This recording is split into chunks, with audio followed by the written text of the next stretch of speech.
नमस्कार दोस्तों, स्वागत है आप सबका एक बार फिर से आपके अपने चैनल भौतिक लोक में। आज का मुद्दा बहुत बड़ा है और बड़ा इस हिसाब से है कि ये जो समाज है जिसका हम निर्माण कर रहे हैं और वो लोग जो समाज के बहुत बड़े पीठाधीश्वर हैं, जो समाज को कहते हैं कि एक आइडियोलॉजी प्रोवाइड करते हैं, समाज को चलने के लिए विचारधारा प्रोवाइड करते हैं। अगर वही लोग जो है वो गलत उद्भाषण करने लगें, चीज़ों का गलत मिस इंटरप्रिटेशन करने लगे, तो हमको लगता है कि समाज की जो गति की दिशा है वो बदल जाएगी। दिशा बदलने का अर्थ आप समझिए ज़रा। एक मुख्य धारा में बहती हुई नाव जा रही हो और उसका जो खिवैया हो, जो कर्णधार हो, वो अगर 1 डिग्री 1.5 डिग्री का भी अंतर कर दे नाव की दिशा में, तो वो लौट के किस किनारे पहुँचेगी ये ईश्वर ही जानता है, ये फिर वो नहीं जानता। यानी बहुत फूक फूक के कदम रखना होता है। अगर आप किसी संस्था के या किसी धर्म के प्रमुख के रूप में आप विराजमान हैं और आपकी जो एक ख्याति है वो आपको स्कूल ऑफ थॉट मानकर आपकी ख्याति है। एक बहुत बड़े गुरु हैं जो अभी बाबा बागेश्वर धाम के बाद से बहुत फेमस हो गए, उनका नाम श्री राम भद्राचार्य जी महाराज। दोनों नैनों से सूर हैं, दिखाई नहीं देता है आँखों से, और वो कहते हैं हम मन की आंखों से देखते हैं। अच्छी बात है, आप मन की आंखों से देखते हैं, बहुत अच्छा है। और शारीरिक बनावट है उसमें, खैर ईश्वर का ही कुछ ना कुछ है, उसमें आदमी कुछ कर भी नहीं सकता, उसके लिए हम कोई टिप्पणी नहीं करेंगे। लेकिन उनकी अभी अभी एक बात आई है कि जो लोग राम को भजते हैं वो कुछ हैं और जो लोग चाम को भजते हैं वो कुछ और हैं। हमको लगता है आपके अंदर जो सामान्य ज्ञान है, जो कॉमन सेंस है, उसकी कमी है बाबा जी। और आप कभी भी समाज को जिए नहीं हैं। समाज में ये जो द्वेष उत्पन्न हो रहा है ना, वो ऑलरेडी बहुत है। जातिगत जो द्वेष है वो पहले से बहुत है, उसमें अब आपको घी डालने की ज़रूरत नहीं है कि कौन राम का है और कौन राम का नहीं है। ये आप बताने की कृपा ना करें, और ना ही आप जो है इसके बहुत बड़े ज्ञाता हैं, या जिस सब्जेक्ट के होंगे वो होंगे। आप समाज नहीं जीते। समाज जीने का मतलब जानते हैं कि खाना खाने पीने के बाद उसके बाद किसी के दरवाजे पे बैठकर अलाव में हाथ सेकते हुए बातें करना, वो समाज जीना है। 4 चेले पाल कर उसके बाद उनसे जो है पैर दबवाना, वो समाज वमाज नहीं है। तो इस चक्कर में मत रहो कि आपको समाज बहुत आता है। किसी दिन किसी चाय की दुकान पर बैठो और 50 लोग बैठे हों, उनके बीच में बैठ के बातें करो, तब आपको पता चलता समाज क्या है। किसी गरीब आदमी के घर में बैठकर 2 रोटी खा के देखो, तब पता चलता है समाज क्या है। तो समाज को जोड़ने में बहुत सारी कठिनाइयाँ होती हैं और समाज को तोड़ने में एक शब्द लगता है। और आपको लगता है ये शब्द आपने कह दिया तो आपका व्यक्तिगत हो गया। आपका व्यक्तिगत नहीं हो गया, क्योंकि आप एक संस्था से जुड़े हो और वो बहुत बड़ी संस्था है, उसका नाम है धर्म। तो इसमें आप ही नहीं आते, आपकी श्रेणी में जितने भी लोग आएंगे सब पर उंगलियां उठेंगे कि ये लोग ऐसे हैं जो सबको उनकी औकात बताते हैं कि भाई तुम कौन हो, तुम कौन हो, तुम कौन हो। तो हमको लग रहा है कि आपको, आपके अंदर जो है ये कुछ कमियां हैं, इनको आप स्वीकार कीजिए। और अन्यथा की स्थिति में आप सामाजिक परिभाषण बंद कर दीजिए कि आप ये जो कह देते हैं ना कि राम का जो अध्ययन करे या राम के बारे में जो बातें करे, जो उनका चिंतन करे, वो इंसान है और वो भक्त है। और जो लोग चाम यानी चमड़ी का चिंतन करे वो कुछ और है।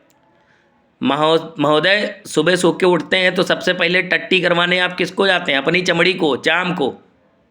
नहाते हैं पहले अपना शुद्ध होते हैं, अपनी चमड़ी को ही शुद्ध करते हैं, यानी चाम की सेवा कर रहे हैं आप। कपड़े पहनते हैं किसके लिए पहनते हैं? अपनी चमड़ी के लिए, चाम के लिए पहनते हैं। उसके बाद भोजन करते हैं, चाय नाश्ता करते हैं, ये किसके लिए करते हैं? ये भोग ही तो लगा रहे हैं किसको? अपनी चमड़ी को, खुद को। ये चाम है। उसके बाद आप दूसरे की थ्योरी समझाएंगे कि नहीं नहीं ऐसा नहीं है। ये जो मिथ्या संभाषण है ना, इसके पहले भी मैंने आपके वक्तव्य सुने हैं कि कुछ लोग ब्राह्मण हैं तो वो ऊंच हैं, कुछ लोग ब्राह्मण हैं वो नीच हैं, मैं फलाने कुल का गोत्र का हूँ, ब्राह्मण हूँ, मैं क्या हूँ। आपको पता है कि ब्राह्मण, क्षत्रिय, वैश्य और शूद्र क्या है?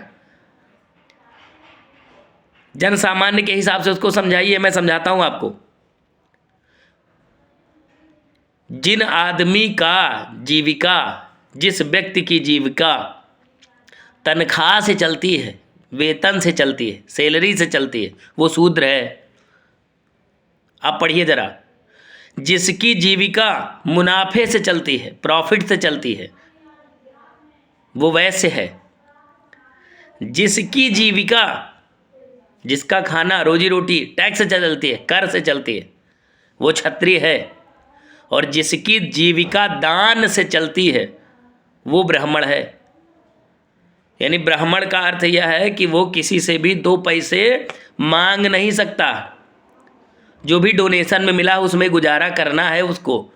ब्राह्मण के धन केवल भिक्षा, सुना है, उसको ब्राह्मण कहते हैं। तो आज की डेट में परफेक्ट कोई बिरादर, कोई वर्ण है ही नहीं है। मैं एक अध्यापक हूँ लेकिन सैलरी बेस्ड अध्यापक हूँ, तो मैं कर्म तो ब्राह्मण वाले हैं लेकिन सैलरी बेस्ड हूँ। तो शूद्र और ब्राह्मण का कॉम्बिनेशन हो गया। बात समझ रहे हैं आप?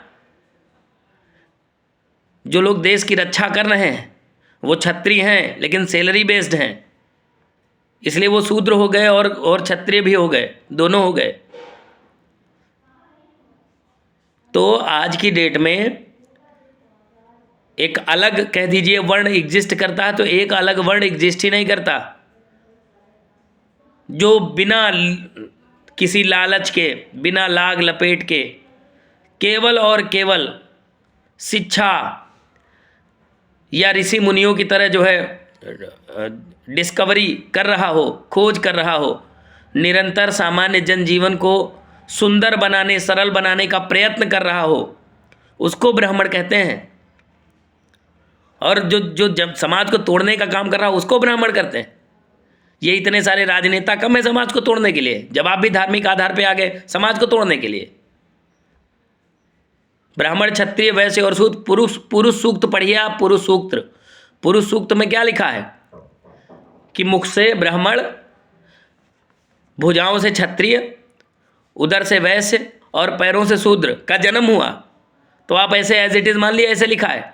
That is the symbolic representation of school of thoughts.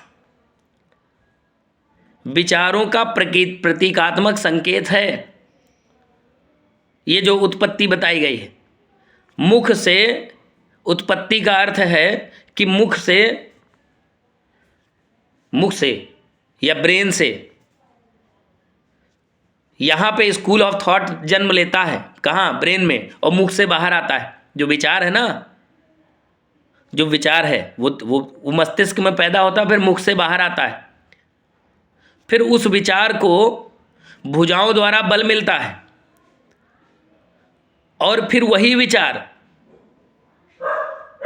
उदर द्वारा पोषित होता है और फिर जन सामान्य के कल्याण के लिए पैरों द्वारा चलकर पहुंचता है। इसको ब्राह्मण, क्षत्रिय और वैश्य शूद्र की उत्पत्ति कहा गया है। आप जरा बहुत ध्यान से समझिए। और समाज तोड़ने का काम ना, ये जातियों में बांटने का, ये आपका नहीं है, ना ही आपकी किसी सर्टिफिकेट की जरूरत है। तो श्री राम भद्राचार्य जी, मैं आपसे फिर कह दे रहा हूँ एक बार कि ये अनर्गल जो बातें हैं ना, इनको बंद कर दीजिए। आप पूजनीय तब होते जब आप समाज को जोड़ने का काम करते। ऐसे टूटा बिखरा पड़ा हुआ समाज, उसको और डिवाइड मत कीजिए। आपको तो चाहिए आप दंड कमंडल उठाएं। फकीर किसको कहते हैं? साधु संत किसको कहते हैं? साधु न जाति न पूछो, साधु की पूछ लीजिए ज्ञान। ये किसके लिए कहा गया? साधुओं के लिए। और आप खुद ही जाति बता रहे हैं। आपको अंदाजा भी है आपकी इस बात का क्या प्रभाव पड़ता है समाज में। अब बाहर निकलिए, समाज में निकलिए, समाज में देखिए कैसे लोग हैं, उनकी सेवा कीजिए। स्वयं निकल कर देखिए। वो वहाँ बढ़िया आराम से 50 ठो चेला पाल के पाँव दबवाना, इसको धर्म नहीं कहते महाराज। समाज को कभी जोड़ने का प्रयत्न कीजिए, कभी ऐसे थॉट भी दीजिए, कभी ऐसे विचार भी दीजिए जिससे समाज जुड़ने की ओर अग्रसर हो। और तोड़ने के लिए 50 कोण पर 50 अन्य संस्थाएं वो जुटी हुई हैं। जो मुख्य, एक तो ऐसे हिंदू समाज मुख्य धारा में नहीं है, सब बटा है, टूटा है, बिखरा पड़ा है। उसको अपने अपने में बांटने के लिए, चाहे वो क्रिश्चियनिस्ट हो, चाहे वो मुस्लिम हो, चाहे वो बौद्धिस्ट हो, चाहे अन्य किसी धर्म वाले हों, सब ऐसे तोड़े ले रहे हैं। और वो तो कैसे ना तोड़े भाई? आप जैसे लोग हैं, आप जैसे लोगों की आइडियोलॉजी है कि भैया चाम को पूजने वाला फलानी जाति का है। मैं तो उस जाति भी नहीं कहना चाहता।